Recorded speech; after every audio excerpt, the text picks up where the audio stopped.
Assalamualaikum warahmatullahi wabarakatuh. Mari kita lanjutkan untuk pembahasan kitab Fathul Qorib beserta sarahnya.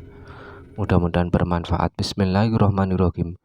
Wal khamisu utawi kang kaping 5 iku aturabu lebu atau hiru kang suci, ayu tahuru tegese suci kang nyucikake, ghairul munada kang ora den teles-telesi. Syarat tayamum yang kelima adalah menggunakan debu yang suci. Maksudnya adalah suci mensucikan yang tidak basah. Wa istuklan beneri apa atau lebu kang suci bil maksubi klan lebu kang den gosop. Wa turabi makbaratin lan lebu kuburan. Lam tunbas kang durung teng keduk apa makbaro. Kata suci ini juga mencakup terhadap debu yang digosok dan debu makam yang belum digali. Kita lihat pada kolugunya. Qalu wal khamisu ay minal asyai al khamsati. Wa fi ba'di nusail matni wa syaratul khamis. Kalau dalam sebagian nusah matan ini ungkapannya dengan wasaratul khamis, syarat kelima, artinya kata syaratnya ini ditampakkan. Wala alahu sorha bisarati guna lirroti sorikan alaman ja'ala aturo baruknan. Kemungkinan di sebagian tulisan matan itu disebutkan jelas kata asyartunya adalah untuk menolak secara jelas terhadap orang yang menjadikan debu ini sebagai rukun.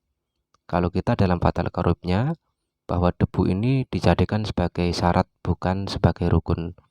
Walaupun toh ada ulama yang di situ menjadikan debu sebagai rukun.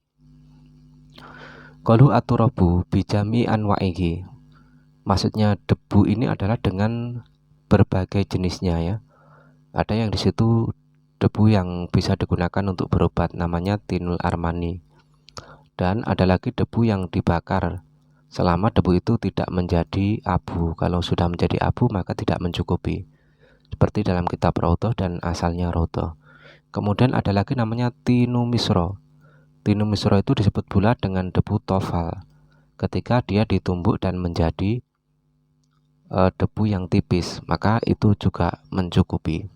Berbeda ketika tinu misro ini membatu dan tidak ada debu tipisnya, maka itu tidak mencukupi. Wa bihadza yujma'u bainal kalamaini fidzalika. Dengan ini bisa kita jamekkan ada dua pendapat yang berbeda, yang mengatakan bahwa tinu misro tidak mencukupi dan ada yang mengatakan mencukupi. Yang mencukupi ini ketika ditumbuk dan ada debu tipisnya, yang tidak mencukupi ini ketika dia membatu dan tidak ada debu tipisnya. Dan termasuk dari debu yang mencukupi adalah debu yang dikeluarkan dari rayap ya. Tapi dikeluarkannya tadi dari tanah, bukan dari semisal dia menggigit terhadap bambu kemudian keluar semacam debu, maka itu tidak mencukupi.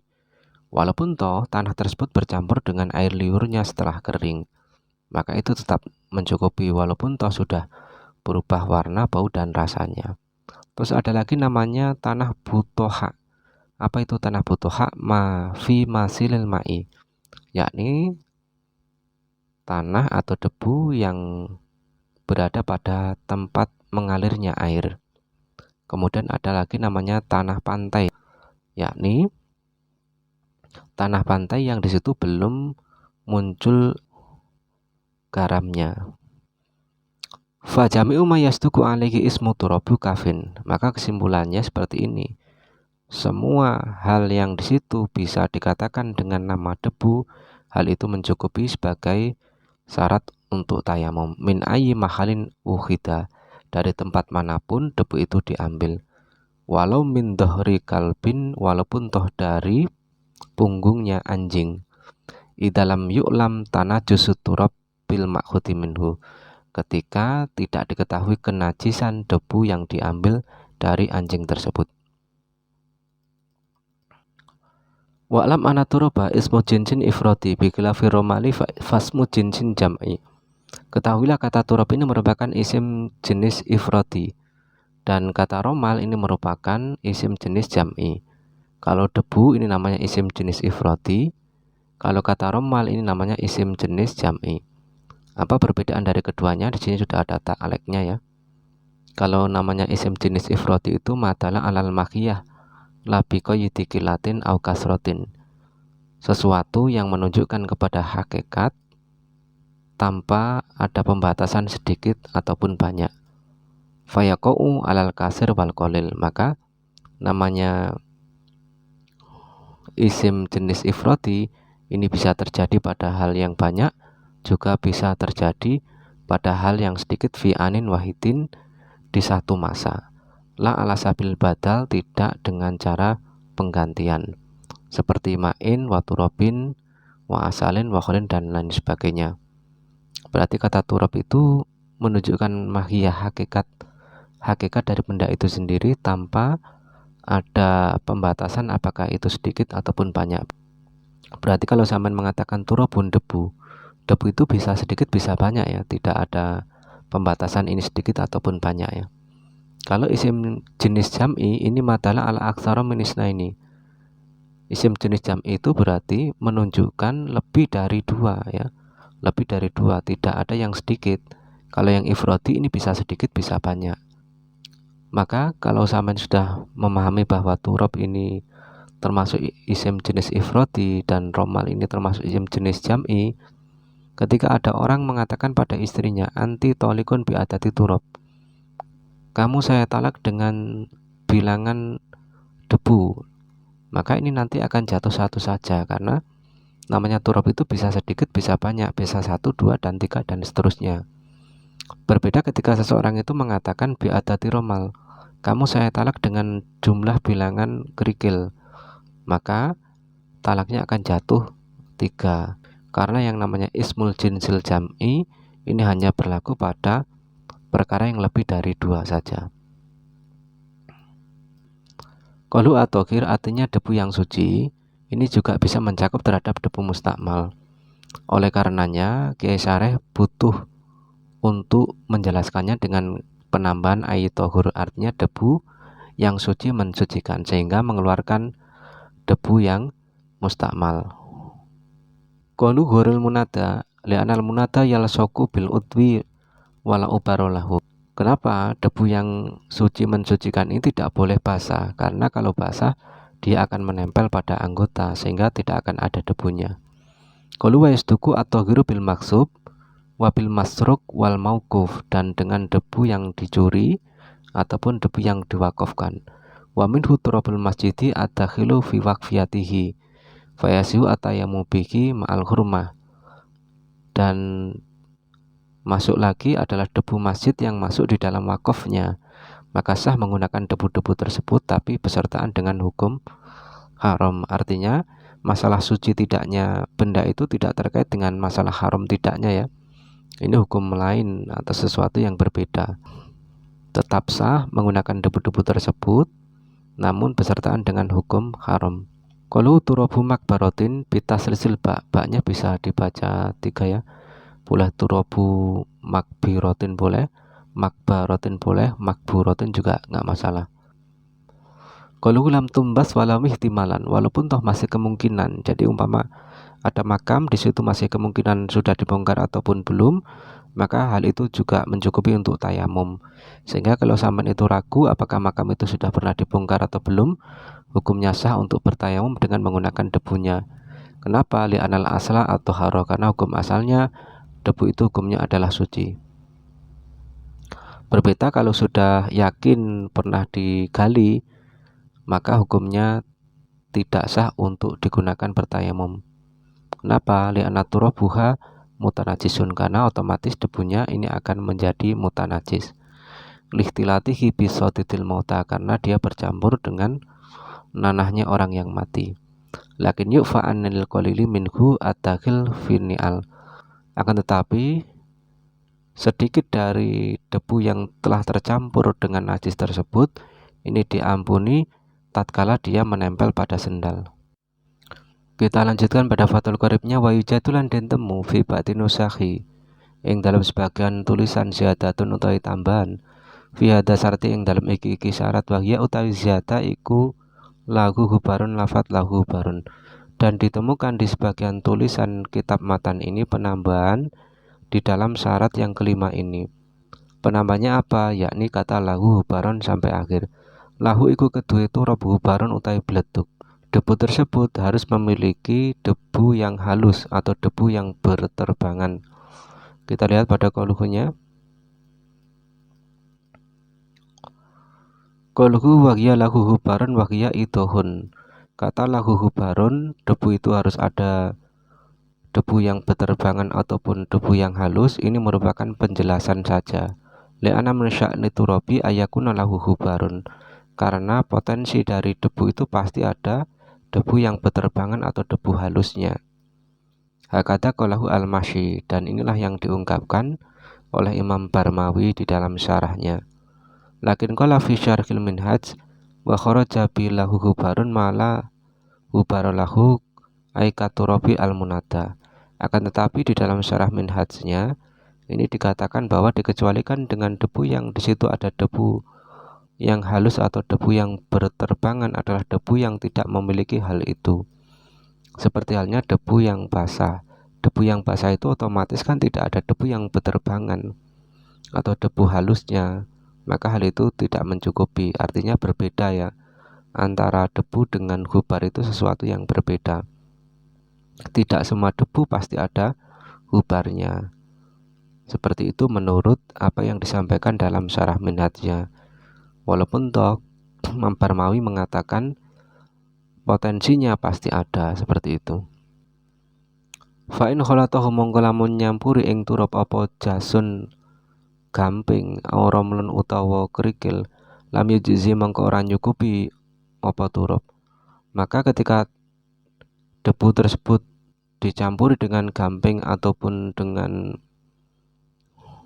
kerikil, maka itu tidak mencukupi untuk tayamum.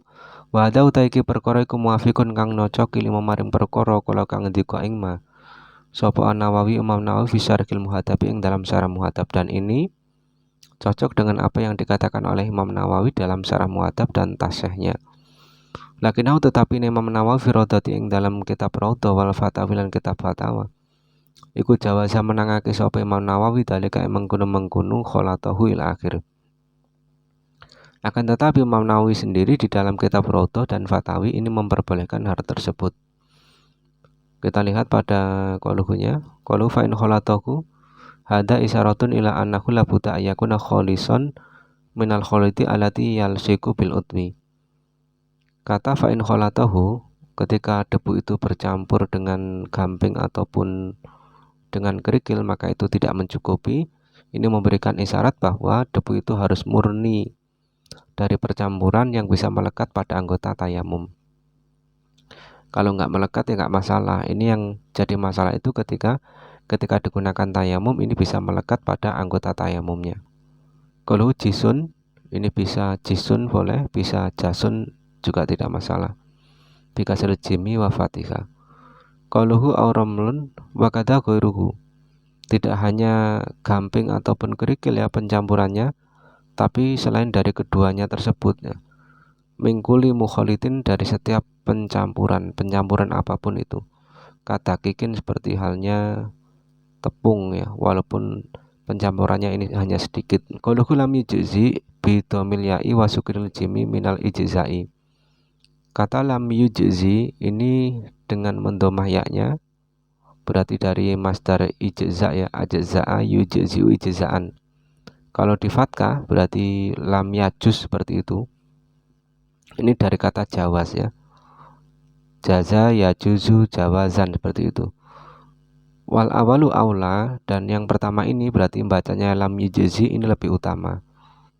Walaupun toh ungkapan kesyareh setelahnya ini dengan menggunakan kata jawaza dari kata jawaz itu sendiri. Qauluhu jawaza dalika ay tayammum biturabi allati khalatahu ramlun la jasun fal khilafu fi mas'alati ramli la fi mas'alati jasi. Wa in kana dhahiru sani isyarih anal khilafa fiha aidan. Imam Nawawi memperbolehkan di dalam kitab Raudhah dan Fatawinya ini khusus terhadap masalah ketika debu ini bercampur dengan kerikil ya, bukan terhadap gamping. Berarti khilaf itu hanya terjadi pada permasalahan debu yang bercampur dengan kerikil saja, tidak dengan gamping atau kapur ya. Walaupun toh kalau sekilas kita melihat bahwa perkhilafan itu terjadi pada keduanya. Dan pendapat yang mengatakan tidak memperbolehkan kasusnya ketika kerikilnya ini halus ya, halus dan menempel pada anggota. Wal qaulu bil ijza'i alama idakana ghairu na'imin la yalsiku bil udwi. Dan pendapat yang mengatakan mencukupi ini tatkala adanya kerikil itu tidak halus dan tidak menempel pada anggota, seperti yang telah diungkapkan tadi di atas ya. Maka kalau sudah demikian, akhirnya dua pendapat itu bisa dijamakkan, tidak berlawanan ya di antara keduanya. Berarti untuk yang awal ini tadi, ketika ada debu bercampur dengan gamping ataupun dengan kerikil, maka hukumnya tidak mencukupi. Ini yang awal, dan ini mencocoki dengan apa yang diungkapkan Imam Nawawi dalam Syarah Muhadzab dan kitab Tasheh. Tapi khusus yang masalah kerikil loh ya, kerikil ini tidak mencukupi apabila mencampuri debu. Akan tetapi di dalam kitab Syarah Raudnya Imam Nawawi memperbolehkan, dan dua pendapat ini bisa dijamakkan, yakni tidak diperbolehkan itu apabila kerikilnya itu halus sehingga menempel pada anggota tayamum, dan diperbolehkan itu apabila kerikilnya ini tidak halus dan tidak menempel pada anggota tayamum. Seperti itu. Kita lanjutkan fathul qaribnya. Wa yasihulan sah apa atayamum tayamum aidun halih malih biromlin kelawan kerikil fihi iku ing dalam romal gubarun utawi bledug. Dan sah hukumnya tayamum dengan menggunakan kerikil yang di situ ada debu yang halus. Qaluhu yasihu atayamum aidun biromlin fihi gubarun bi angkana la yalsiku bil utwi, tapi syaratnya dengan gambaran kerikil tersebut ini tidak melekat pada anggota tayamum li'anahu min tabaqatil ardi, karena yang namanya kerikil ini juga termasuk bagian lapisan-lapisan bumi. Walayah fa an hadil mas'alata wa hirulati qabla hali anar rom lafi ma qablaha kana mukholitan liturab wa fi hadihi kana munfaridan. Dan sudah jelas bahwa permasalahan ini tidak sama dengan permasalahan sebelumnya. Kalau permasalahan sebelumnya adalah permasalahan kerikil yang bercampur dengan debu, kalau ini adalah kerikil yang di situ ada debu halusnya, artinya bukan bercampur dengan debu biasa, seperti itu. Kita lanjutkan fathul qaribnya. Wa kharajalan kejaba biqaulil musannif kelawan dawi ki musannif. Rupane aturab lebu apa ghairuku sakliyane turab. Kanau rotin kaya kabur. Wasahaqati khozafin lan bubukane genteng. Dikecualikan dengan ungkapan ke musannif debu selain debu, seperti halnya kapur dan tumbukan genteng. Wa kharajalan kejaba bitahiri lan dawuh tahir apa an najisu debu kang najis, dan dikecualikan dari debu yang suci adalah debu yang najis. Amaturoba anapun utai debu al mustamalu kang wis den enggo fala yasihu mongko rasa apa atayamum mutayamum bi kelan mustakmal. Adapun debu yang mustakmal maka tidak sah untuk bertayamum dengan debu tersebut. Kita lihat pada qauluhnya. Qauluhu amaturobu al mustakmalu ila akhir muqabilun diqauliki fi mata qadama ayat tahuru. Ungkapan Kiai Musannaf debu mustakmal ini merupakan perbandingan ungkapan Kiai Musannaf sebelumnya, yakni debu yang suci mensucikan. Debu mustakmal itu apa? Wal mustakmalu walati ustumila fi izalati najasati al mughalatati wa in kusila wa jufifa wa sara lahu hubarun. Debu yang mustakmal itu pertama adalah debu yang telah digunakan untuk menghilangkan najis mughalato, walaupun dicuci dan dikeringkan sehingga menjadi debu yang berterbangan atau debu yang halus, maka itu hukumnya mustakmal. Jadi debu yang pernah digunakan untuk menghilangkan najis mughalato walaupun dicuci dan dikeringkan sehingga menjadi debu yang berterbangan, maka hukumnya dikatakan mustakmal. Terus yang kedua, aufitayamumi atau debu yang telah digunakan untuk tayamum. wa ma baqiya bi udwihi au tanasara minhu halata tayamumi ba'da masil udwi, yakni debu yang masih tersisa pada anggota tayamum atau yang rontok ketika tayamum setelah menyentuh anggota. Jadi debu-debu yang masih menempel pada anggota tayamum setelah tayamum ini namanya debu mustakmal, atau dia sudah tidak menempel tapi rontok. Rontoknya itu ketika tayamum setelah menyentuh anggota. Wa amma tanasara min ghairi masil udwi fa inna ghairu mustakmal. Adapun debu-debu yang rontok dengan tanpa menyentuh anggota tayamum maka tidaklah dikatakan dengan mustakmal. Sekarang faro rafa'a yadahu fi asna'i masil udwi sumawatu aka soha alal asohi. Kalau seandainya seseorang itu mengangkat tangannya di tengah mengusap anggota tayamum kemudian meletakkannya lagi, hukumnya sah menurut pendapat yang asoh. Artinya ini masalah penghukuman, apakah meletakkan setelah mengangkat itu dikatakan mustakmal atau tidak. Kalau menurut pendapat asoh itu tidak masalah. Berarti kalau muqabilnya ini hukumnya masalah, tidak sah berarti. Kenapa? Ketika tangan itu sudah diangkat setelah dia menyentuh anggota tayamum, maka itu sudah mustakmal hukumnya, sehingga ketika diletakkan lagi itu sudah tidak mencukupi. Wa yukhadhu min hasril mustakmali fi dzalika sihatu tayammumil wahid awil jam'i al kasiri min turabin yasirin maratan kasiratan wa kadzalika. Dari peringkasan makna debu yang mustakmal, maka dapat kita fahami bahwa debu yang jumlahnya sedikit itu hukumnya sah digunakan tayamum berulang kali untuk satu orang ataupun lebih. Artinya umpama sampean itu menyiapkan debu pada nampan umpama ya, kemudian sampean gunakan untuk tayamum berulang kali, maka itu hukumnya adalah sah. Kenapa? Karena itu tidak dianggap mustakmal. Yang mustakmal itu adalah debu yang menempel pada anggota tayamum, kemudian debu yang rontok pada waktu tayamum setelah menyentuh anggota, seperti itu. Kita lanjutkan wa faroiduhu arba'atu asya wallahu alam bisawab. Kita lanjutkan pada pertemuan selanjutnya.